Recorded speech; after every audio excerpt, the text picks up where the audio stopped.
Bonjour, nous sommes les élèves de première Bac Pro PCE-PC. Donc dans un premier temps, on va vous présenter notre filière.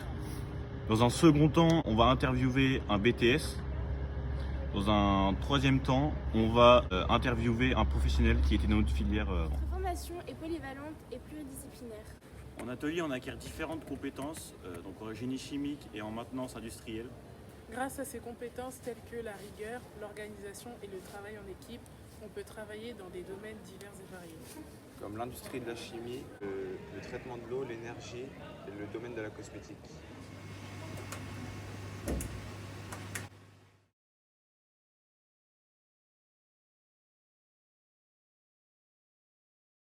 Alors moi c'est Théo, j'ai fait un bac pro PCE-PC, donc c'est procédé de la chimie, de l'eau et du papier carton.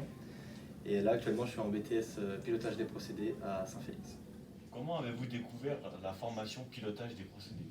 Alors c'est assez simple, durant mon bac pro en PCE-PC, les enseignants nous ont fait découvrir toutes les filières qui suivaient la formation bac pro.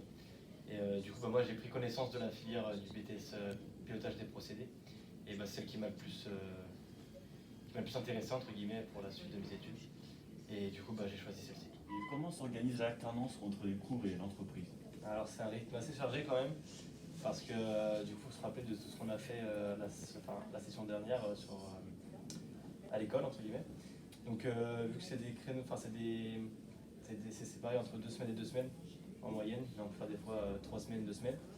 Le rythme est assez dynamique, il faut vraiment bien se rappeler et revoir ses cours juste avant la reprise de l'école, après l'entreprise.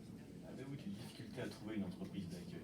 Alors pas du tout, parce qu'il n'y a pas beaucoup d'offres pour beaucoup de demandes. Donc on a le choix en fait dans toutes les entreprises. Après c'est vrai qu'il faut avoir quand même des compétences, certaines compétences pour certaines entreprises. Donc il faut juste remplir les compétences d'entreprise pour pouvoir y rentrer. Mais en moyenne c'est assez simple de trouver une entreprise. Et vous donnez une liste d'entreprises? Ouais, les enseignants nous accompagnent pour trouver une entreprise. Vous avez eu des difficultés à trouver du travail? Non, à la sortie de mon BTS, j'ai même été contacté par des entreprises de ma région.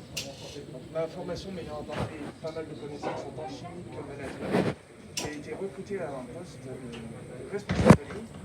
Donc au jour d'aujourd'hui, je suis responsable de toute une ligne dans mon entreprise. Et j'ai même 3 personnes qui travaillent. Bonjour, je m'appelle Jean-Charles Bertineau, j'enseigne le génie chimique. Donc selon vous, quels sont les atouts de cette formation? Alors dans cette formation, il y a principalement le cœur de métier qui est le procédé, donc l'étude des procédés de fabrication et de transformation. Il y a un enseignement aussi qui est dispensé sur un petit peu de maintenance, un petit peu de régulation d'automatisme, prévention, hygiène, sécurité. Ça fait une formation assez polyvalente. Les tuteurs d'entreprise, c'est ce qu'ils apprécient notamment. Le fait qu'il y ait une formation comme ça qui soit assez polyvalente. Ça permet donc de remplir un certain nombre de tâches assez variées. Voilà. Quelles sont les perspectives d'embauche après un BTS pilotage des procédés? Le BTS pilotage de procédés va donc former des techniciens en procédés qui vont travailler sur un site de production. L'objectif, ça va être de conduire une ligne de production, de piloter une ligne. Alors, qu'est-ce que ça veut dire piloter une ligne de production? Il va être garant que la ligne fonctionne de manière la plus rentable possible, de manière la plus sécurisée possible. Donc, il va s'assurer que les matières premières soient bien présentes au départ de la ligne. Il va réaliser les réglages machines de manière à répondre aux attentes des clients. Il va vérifier les paramètres de conduite tout au long de la vie du produit sur la ligne de production. Et il va être garant de la qualité du produit en prenant régulièrement des échantillons de manière à vérifier que le produit est conforme aux attentes. Et le technicien en pilotage de production peut travailler dans n'importe quelle industrie à partir du moment où il y a une ligne de production, de transformation, de réactions chimiques par exemple, mais on peut être aussi juste sur du conditionnement. Et on va retrouver ces techniciens dans différentes industries comme l'agroalimentaire, comme la pétrochimie, comme la métallurgie, comme l'emballage, le cartonnage. À partir du moment où on a une production automatisée, on a besoin de gens pour piloter ces lignes de production et s'assurer que la production fonctionne de manière la plus pérenne possible en termes de sécurité, en termes de rentabilité de produits. D'accord, merci.